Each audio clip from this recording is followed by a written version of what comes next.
πόνο, λαχτάρα, επιθυμία, προσδοκία αυτού του τόπου, η κυβέρνηση στο μέτρο των δυνατοτήτων της και στο πολύ παραπάνω ακούει την τοπική αυτοδιοίκηση, ακούει τη φωνή της κοινωνίας και δίπλα. Και είναι αυτό πάρα πολύ σημαντικό. Και αν κάποιος σκέφτεται ότι αυτά μπορεί να τα λέμε επειδή ανήκουμε σε αυτή την παράταξη, συμβαίνει το ακριβώς αντίθετο.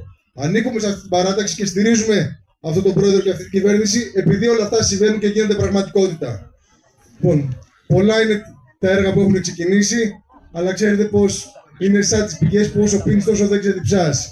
Και έχετε ανεβάσει ψηλά τον πύχη των προσδοκιών, γι' αυτό πολλά περισσότερα ακόμη περιμένει η κοινωνία σήμερα από εσάς. Ευχόμαστε καλή επιτυχία σε ευρωεκλογές.